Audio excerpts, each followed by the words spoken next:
Assalamualaikum warahmatullahi wabarakatuh. Shalom. Om Swastiastu, Namo Buddhaya, salam kebajikan. Izin memperkenalkan diri, nama saya Gafra Immanuel Vito Gawe dengan NIM 25 1111 110016 dari Fakultas Kedokteran Gigi Universitas Lambung Mangkurat. Dalam kesempatan kali ini, saya akan mempresentasikan sebuah materi yang berjudul Anatomi Regiofacialis atau yang bisa lebih kenal dengan sebagai wilayah wajah. Dalam kehidupan sehari-hari, wajah merupakan bagian tubuh yang paling sering dilihat, dikenali, dan juga digunakan untuk berinteraksi. Melalui wajah, seseorang dapat mengekspresikan emosi, berbicara, makan, serta berkomunikasi secara sosial. Oleh karena itu, secara anatomi, regiofacialis memiliki struktur yang sangat kompleks dan juga saling berhubungan satu sama lain. Dalam video ini, pembahasan akan difokuskan pada 4 komponen utama yang menyusun regiofacialis, yaitu tulang, otot, saraf atau nervus, serta pembuluh darah. Keempat komponen ini tidak berdiri sendiri, melainkan bekerja sama untuk menghasilkan fungsi wajah secara normal. Gangguan pada satu komponen saja dapat menyebabkan gangguan fungsi yang nyata, baik dari segi estetika maupun fungsi vital seperti makan dan bicara. Regiofacialis sangat penting untuk dipelajari, terutama di bidang kesehatan. Banyak tindakan medis dan dental dilakukan secara langsung pada area wajah, seperti anestesi lokal, pencabutan gigi, dan juga penanganan trauma wajah serta tindakan bedah minor.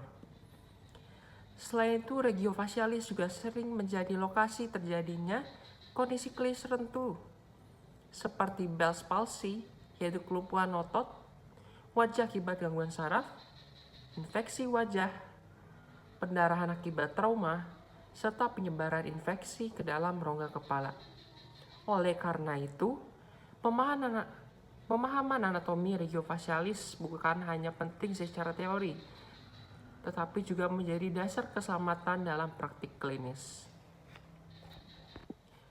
Secara anatomi, regiofacialis adalah wilayah wajah yang terletak di bagian anterior kepala. Kata anterior berarti bagian depan. Jadi, regiofacialis merupakan bagian depan dari kepala manusia yang mencakup bagian struktur yang tampak dari luar. Wilayah ini meliputi dahi, pipi, hidung, mulut, serta dagu. Regiofacialis berbeda dengan regio lain karena memiliki otot mimik, yaitu otot yang melekat pada tulang dan kulit sehingga memungkinkan wajah bergerak dan membentuk ekspresi. Untuk memudahkan orientasi anatomi, regiofacialis memiliki batas-batas yang jelas. Batas superior atau bagian atas adalah regio frontalis, yaitu daerah dahi. Regio ini dibentuk terutama oleh tulang frontal. Batas inferior atau batas bawah mencapai mandibula dan juga dagu. Mandibula merupakan tulang rahang bawah yang berperan penting dalam mengunyah dan juga berbicara. Selanjutnya ada batas lateral atau samping, dibatasi oleh arcus zygomaticus dan juga regio parotis. Arcus zygomaticus adalah lengkungan tulang pipi, sedangkan regio parotis merupakan area tempat kelenjar ludah parotis berada. Lalu ada batas medial, meliputi hidung dan area sekitar mulut, yang menjadi pusat dari banyak struktur penting seperti saluran pernafasan, saluran pencernaan bagian awal. Selanjutnya ada tulang wajah. Tulang wajah ini berfungsi sebagai kerangka dasar yang menopang jaringan lunak wajah seperti otot, kulit, saraf, dan juga pembuluh darah. Selain itu, tulang wajah juga melindungi struktur vital, membentuk rongga-rongga penting, dan menjadi tempat melekatnya gigi. Tulang wajah ini contohnya diantaranya seperti os maxilla, os mandibula, os zygomaticum, os nasal, os lacrimale, os palatinum, vomer, dan juga concha nasalis inferior. Selanjutnya kita akan membahas os maxilla ataupun tulang rahang atas. Os maxilla ini diambil dari kata os yang berarti tulang dan juga maxilla yang berarti rahang atas.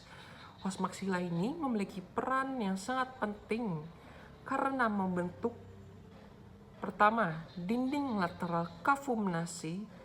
Cavum-nasi berarti rongga hidung. Lantai orbita. Orbita adalah rongga tempat bola mata, serta processus alveolaris, yaitu bagian tulang tempat melekatnya gigi rahang atas. Secara fungsi, os maxilla berperan dalam yang pertama, menopang gigi, membentuk wajah bagian tengah, serta membantu proses bicara dan juga mengunyah. Dalam kondisi klinisnya, fraktur pada os maxilla dapat menyebabkan gangguan oklusi gigi, perubahan bentuk wajah, bahkan gangguan pernafasan bila melibatkan rongga hidung. Selanjutnya ada os mandibula atau tulang rahang bawah. Os mandibula ini merupakan satu-satunya tulang wajah yang dapat bergerak secara bebas. Mandibula ini terdiri dari yang pertama korpus mandibula, yaitu bagian horizontal yang membentuk dagu, dan juga ramus mandibula, yaitu bagian vertikal yang naik ke atas. Mandibula berhubungan dengan tulang temporal yang membentuk sendi temporomandibular atau yang sering disingkat TMJ.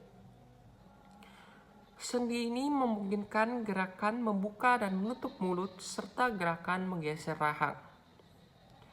Gangguan pada mandibula atau sendi temporomandibular dapat menyebabkan nyeri, kesulitan membuka mulut, dan gangguan fungsi mengunyah. Lalu yang ketiga ada os zygomaticum atau yang lebih dikenal sebagai tulang pipi. Tulang ini membentuk kontur pipi dan memberikan bentuk khas pada wajah manusia. Os zygomaticum juga berhubungan dengan os temporale, membentuk arcus zygomaticus, yaitu lengkungan tulang pipi.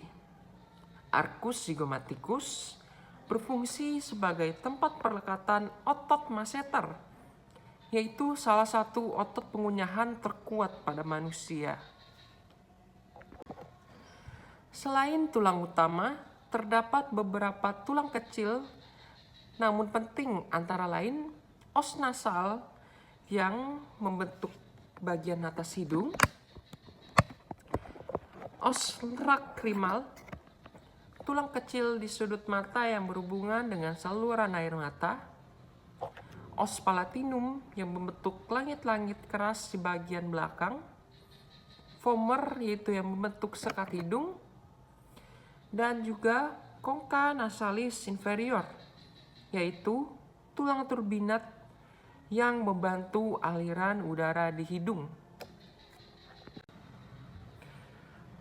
Tulang wajah lainnya ataupun tulang kranium yang ikut membentuk wajah, yang pertama ada os frontal, yaitu yang berada di dahi dan juga orbita. Os temporale yang berada di lateral kepala. Os sphenoidale yang berada di dasar kranium dan juga orbita, dan os ethmoidale yaitu dinding medial orbita.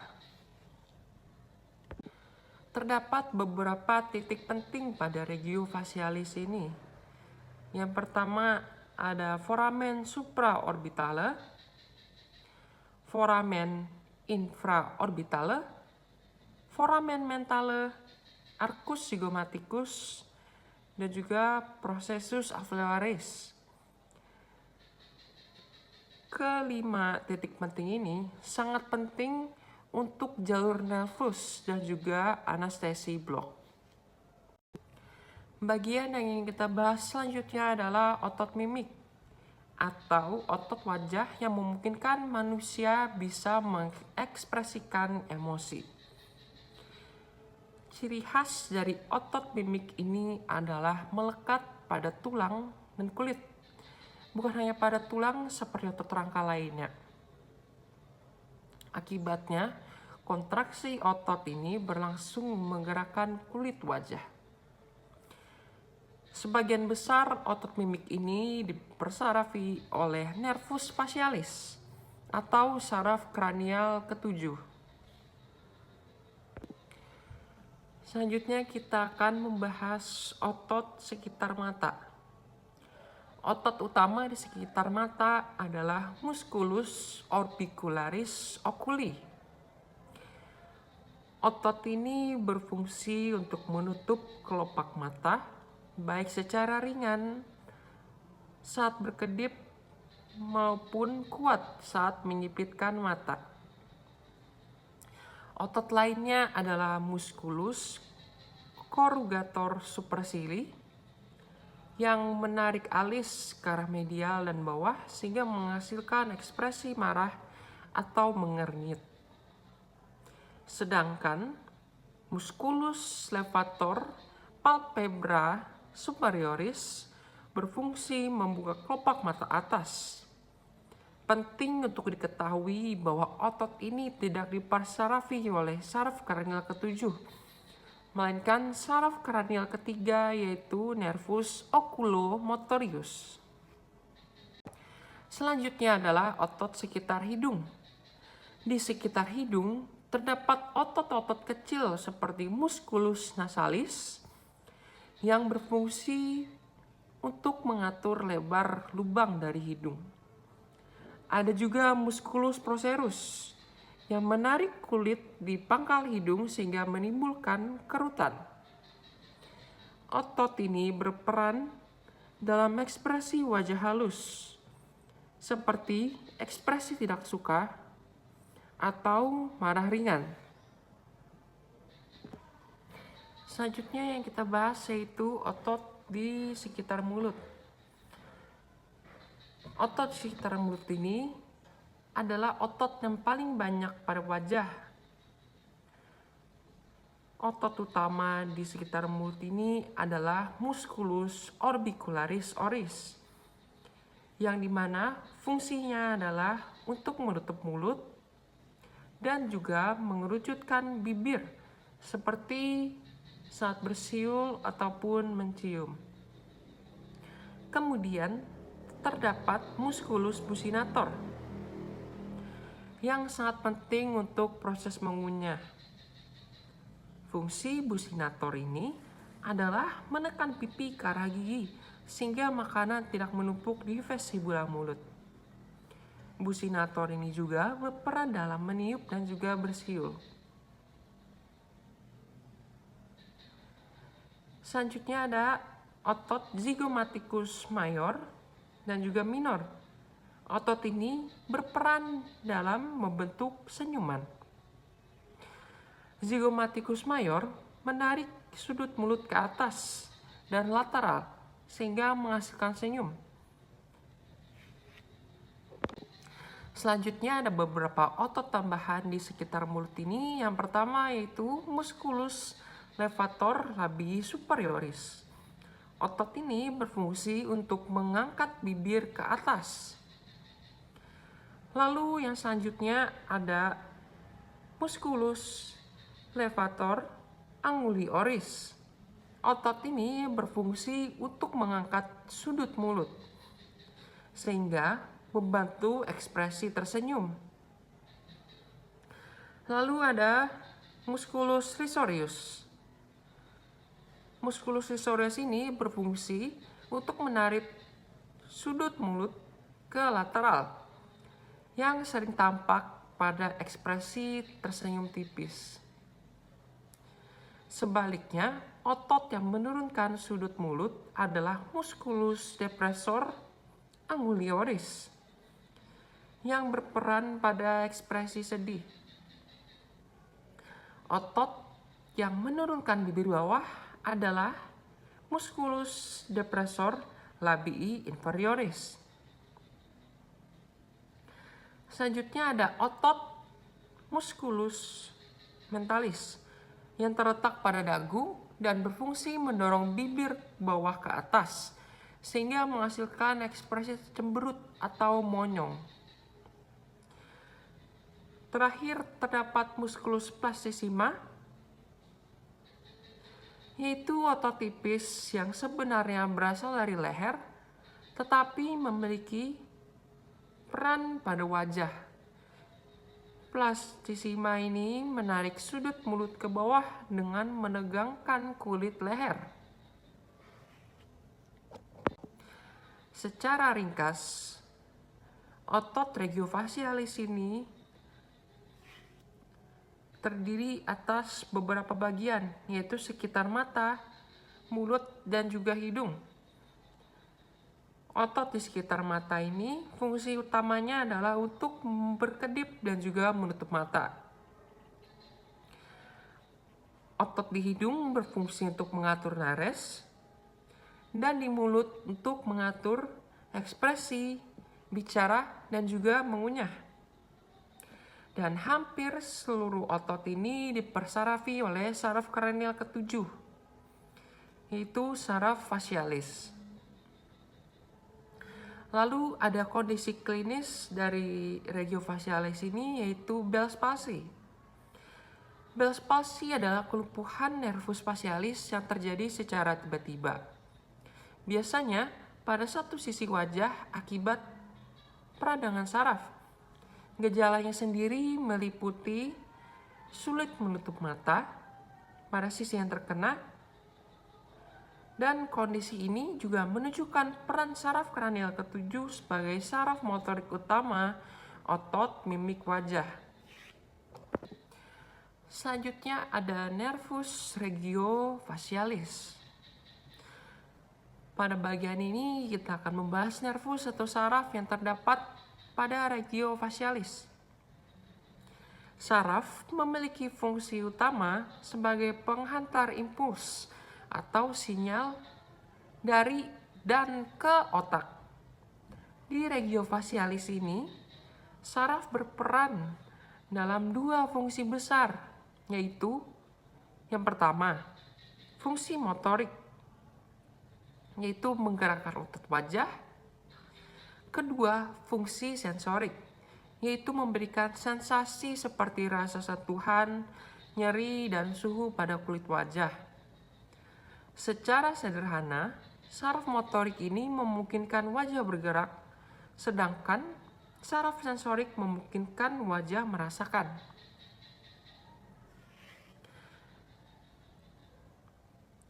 Saraf pada regiofacialis ini terbagi menjadi dua kelompok utama, yaitu saraf motorik wajah yang terutama berasal dari nervus facialis atau saraf kranial ketujuh, dan juga saraf sensorik wajah yang terutama berasal dari nervus trigeminus, yaitu saraf kranial yang kelima. Kedua saraf ini memiliki fungsi yang berbeda, namun bekerja secara bersamaan untuk menghasilkan fungsi wajah yang normal. Saraf yang pertama yang ada di regiofacialis ini adalah nervus facialis, yaitu saraf kranial yang ketujuh. Saraf kranial sendiri adalah saraf yang langsung berasal dari otak. Saraf kranial ketujuh memiliki fungsi utama sebagai saraf motorik atau saraf yang membantu otot mimik wajah. Selain fungsi motorik, nervus facialis juga memiliki fungsi lain, seperti membawa serabut parasimpatis ke kelenjar ludah tertentu, serta membawa sensasi rasa pada 2/3 anterior lidah. Namun, dalam konteks regiofasialis, fokus utama kita adalah fungsi motoriknya.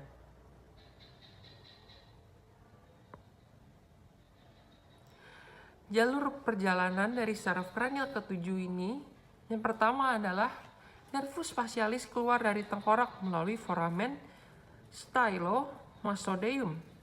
Kata foramen berarti lubang pada tulang, dan mastoideum merujuk pada processus mastoideus. Setelah keluar dari foramen tersebut, nervus facialis berjalan menuju glandula parotis, yaitu kelenjar ludah besar yang terletak di depan telinga. Di dalam kelenjar parotis, nervus facialis tidak menginervasi kelenjar, melainkan hanya membawa dan membentuk percabangan yang disebut plexus atau jalinan saraf. Hal ini penting secara klinis karena tindakan bedah pada kelenjar parotis memiliki resiko tinggi mencederai nervus facialis. Selanjutnya adalah cabang dari nervus facialis. Nervus facialis bercabang menjadi 5 cabang. Terminal utama, yaitu yang pertama ada ramus temporalis. Ramus ini berarti cabang. Cabang ini berjalan dari arah dahi dan menginervasi otot-otot dahi serta alis. Yang kedua ada ramus zygomaticus. Cabang ini berjalan dari arah tulang pipi dan menginervasi otot-otot di sekitar mata, seperti orbicularis oculi. Yang ketiga adalah ramus buccalis. Cabang ini menginervasi otot-otot pipi dan bibir atas, termasuk buccinator dan orbicularis oris bagian atas. Yang keempat, ramus marginalis mandibulae. Cabang ini berjalan di sepanjang tepi mandibula dan menginervasi otot-otot bibir bawah. Yang kelima, ramus cervicalis. Cabang ini berjalan dari leher dan menginervasi otot platysma. Kelima cabang ini bekerja sama untuk menghasilkan gerakan wajah yang simetris dan juga ekspresif. Lalu, saya ada sedikit tips untuk mudah menghafal kelima cabang dari saraf facialis ini, yaitu dengan teknik mnemonik, yaitu dengan menggabungkan kata-kata. Seperti yang tertulis dalam PowerPoint ini, yaitu Tu Zanzibar by Motorcar. Tu melambangkan T yaitu temporal, Zanzibar melambangkan Z yaitu zygomatic, by menggambarkan B atau bukal, motor menggambarkan huruf M yaitu marginar mandibular, yaitu car menggambarkan cervicalis.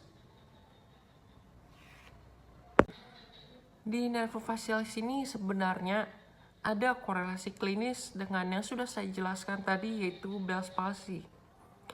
Kerusakan pada nervus facialis ini dapat menyebabkan kondisi yaitu Bell's palsy, yaitu kelumpuhan otot yang terjadi secara tiba-tiba, biasanya hanya pada satu sisi wajah. Kondisi ini sering disebabkan oleh peradangan saraf. Gejala dari Bell's palsy ini meliputi wajah tampak mencong ke satu sisi, sudut mulut turun, kesulitan menutup mata pada sisi yang terkena, dan ekspresi wajah menjadi asimetris.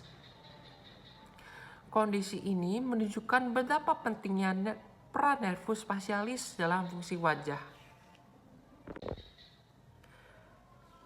Selanjutnya, otot yang mempersarafi regiofacialis ini adalah nervus trigeminus.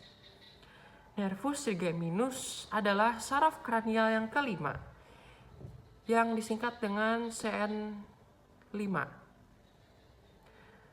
Kata trigeminus ini berasal dari bahasa Latin yang berarti 3 cabang. Tiga cabang dari trigeminus ini diantaranya adalah yang pertama, cabang pertama yaitu ophthalmicus, cabang kedua maxillaris, yang ketiga adalah mandibularis. Saraf ini merupakan saraf sensorik utama dari wajah yang membawa sensasi sentuhan, nyeri, dan juga suhu. Selain fungsi sensoriknya, salah satu cabangnya juga memiliki fungsi motorik, yaitu untuk otot pengunyahan. Seperti yang sudah saya jelaskan tadi, nervus trigeminus ini terbagi menjadi 3 cabang. Yang pertama ada nervus ophthalmicus. Cabang pertama ini diambil dari istilah ophthalmicus yang berkaitan dengan mata. Cabang ini memberikan sensasi pada dahi, kelopak mata bagian atas, kulit kepala bagian depan, dan juga punggung hidung. Cabang pentingnya antara lain adalah nervus supraorbitalis dan juga nervus supratrochlearis. Selanjutnya ada cabang kedua dari trigeminus yaitu nervus maxillaris. Cabang kedua ini berkaitan dengan rahang atas. Saraf ini memberikan sensasi pada pipi, kelopak bawah bibir atas, dan juga gigi rahang atas. Cabang penting dari nervus maxillaris ini adalah nervus infraorbitalis yang keluar melalui foramen infraorbitale. Yang ketiga ada nervus mandibularis. Cabang ketiga dari trigeminus ini berkaitan dengan rahang bawah. Cabang ini memberikan sensasi pada bibir bawah, dagu, dan juga gigi rahang bawah. Selain sensorik, cabang ketiga ini memiliki fungsi motoriknya juga, yaitu otot pengunyahan seperti masseter dan juga temporalis. Selain itu, ada landmark ataupun titik penting pada saraf sensorik ini. Di antaranya ada foramen supraorbitale untuk saraf cabang trigeminus yang pertama, foramen orbitale untuk cabang kedua, foramen mentale untuk cabang ketiga. Lokasi ini sering digunakan sebagai titik anestesi blok dalam praktik klinis. Selanjutnya ada pembuluh darah wajah. Pembuluh darah pada wajah ini berfungsi untuk menyuplai oksigen dan nutrisi serta membawa sisa metabolisme. Pembuluh darah wajah terdiri atas 2, yaitu arteri dan juga vena. Yang pertama yang ingin kita bahas adalah arteri wajah. Arteri dari wajah adalah arteria facialis yang merupakan cabang dari arteria carotis externa. Arteria facialis memiliki jalur berkelok-kelok. Bentuk ini memungkinkan pembuluh darah mengikuti pergerakan wajah saat berbicara dan berekspresi. Cabang-cabang arteria facialis meliputi arteria labialis superior, arteria labialis inferior, arteria lateralis nasi, dan arteria angularis. Lalu ada vena. Vena utama wajah adalah vena facialis. Vena ini berhubungan dengan vena ophthalmica superior dan akhirnya dengan sinus cavernosus, yaitu rongga vena besar di dalam tengkorak. Hubungan ini penting karena memiliki indikasi klinis. Lalu yang terakhir ada danger triangle of the face. Danger triangle of the face adalah segitiga yang meliputi hidung dan juga bibir atas. Infeksi pada area ini sangat berbahaya karena dapat menyebar ke sinus cavernosus yang melalui vena wajah dan menyebabkan komplikasi serius seperti trombosis sinus cavernosus. Sekarang yang terakhir adalah kesimpulan. Regio facialis adalah wilayah anterior yang berperan dalam ekspresi, bicara, dan juga mengunyah. Struktur utama dari regio facialis ini diantaranya ada tulang, otot, nervus, dan juga pembuluh darah. Untuk tulangnya sendiri, struktur yang penting adalah maxilla, mandibula zygomaticum, frontale, dan juga temporale. Untuk otot mimik ini, fungsinya adalah untuk menghasilkan ekspresi dan juga dominan dipersarafi oleh saraf kranial ketujuh yaitu facialis. Nervus sensorik untuk regio facialis ini adalah saraf kranial kelima yaitu trigeminus. Pembuluh darah dalam regio facialis ini yaitu arteria facialis dan juga vena facialis.